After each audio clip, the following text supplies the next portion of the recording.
Supreme court आईनी bench में फौजी अदालतों में सिविलियंस के ट्रायल से मुतालिक समाअत जारी है। दौरान समाअत जस्टिस जमाल मंदुखेल ने इस्तफसार किया कि क्या कोर्ट मार्शल अदालती कार्रवाई नहीं होता। ये तफरीक कैसे होगी कि कौन सा सिविलियन आर्मी एक्ट में आता है और कौन नहीं। GHQ पर हमला हो तो क्या आर्टिकल 245 के नोटिफिकेशन का इंतजार किया जाएगा। मजीद जानते हैं डॉन न्यूज़ के नुमाइंदे उमर मेहताब बढ़नी से। उमर, अब तक की समाअत के हवाले से आगाह कीजिएगा।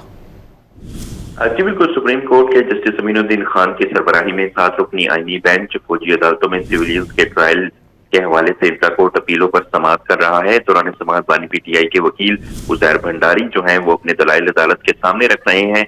उजैर भंडारी ने मौक़िफ़ इख्तियार किया कि आर्मी एक्ट का लदम हो गया तो भी इंसदादे दहशतगर्दी का कानून मौजूद है। एक से जायद फोरम्स मौजूद हों तो देखना होगा कि मुल्जिम की बुनियादी हकूक का तहफ़्फ़ुज़ कहाँ यकीनी होगा। उजैर भंडारी ने कहा कि आइन का आर्टिकल 245 फौज को अदालती इख्तियारात नहीं देता। जस्टिस जमाल खान मंदुखेल ने इस्तफसार किया कि क्या कोर्ट मार्शल अदालती कार्रवाई नहीं होता, जिस पर उजैर भंडारी ने कहा कि कोर्ट मार्शल अदालती इख्तियार होता है लेकिन सिर्फ फौजी एहलकारों के लिए, सिविलियंस के लिए नहीं। जस्टिस अमीनुद्दीन खान ने रिमार्क्स दिए कि सिविलियंस के एक कैटेगरी भी आर्मी एक्ट के जुमरे में आती है। ये तफरीक कैसे होगी कि कौन सा सिविलियन आर्मी एक्ट में आता है और कौन नहीं। जस्टिस अमीनुद्दीन खान ने रिमार्क्स दिए कि आर्टिकल 245 का हवाला तो इस केस में गैर मुतल्लिका है। जस्टिस जमाल खान मंदुखेल ने रिमार्क्स दिए कि आइन में फौज को 2 तरह के इख्तियारात दिए गए हैं, एक इख्तियार दिफा का है और दूसरा सिविल हुकूमत की मदद करने का। जस्टिस अमीनुद्दीन खान ने इस्तफसार किया कि आर्टिकल 245 वाली दलील मान लें तो फौज अपने इदारों का दिफा कैसे करेगी। GHQ पर हमला हुआ तो क्या आर्टिकल 245 के नोटिफिकेशन का इंतजार किया जाएगा।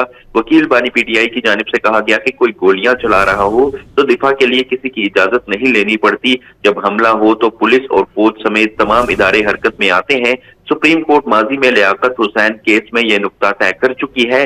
उजैर भंडारी ने मजीद कहा कि अदालत करार दे चुकी कि फौज अगर किसी हमला अवर को गिरफ्तार करेगी तो सिविल हुकाम के हवाले किया जाएगा। फौज पकड़े गए बंदे के हवाले से सिविल हुकाम की मुआवनत जरूर कर सकती है।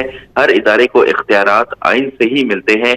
जस्टिस नईम अख्तर अफगान ने इस्तफसार किया कि अगर फौजी और सिविलियन मिलकर ऑफिशियल सीक्रेट एक्ट की खिलाफ वर्जी करें तो ट्रायल कहाँ होगा, जिस पर वकील की जानिब से कहा गया कि ऐसी सूरत में ट्रायल इंसदादे दहशतगर्दी अदालत में होगा।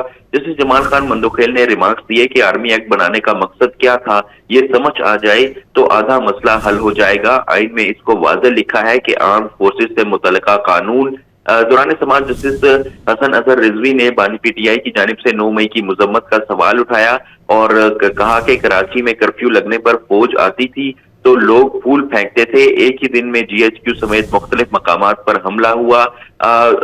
आप साबिक वजीर आजम और एक पार्टी लीडर के वकील हैं, क्या साबिक वजीर आजम ने 9 मई वाकयात की मुजम्मत की है कि ये गलत हुआ? क्या अदालत में अपने तहरीरी जवाब में मुजम्मत की गई है?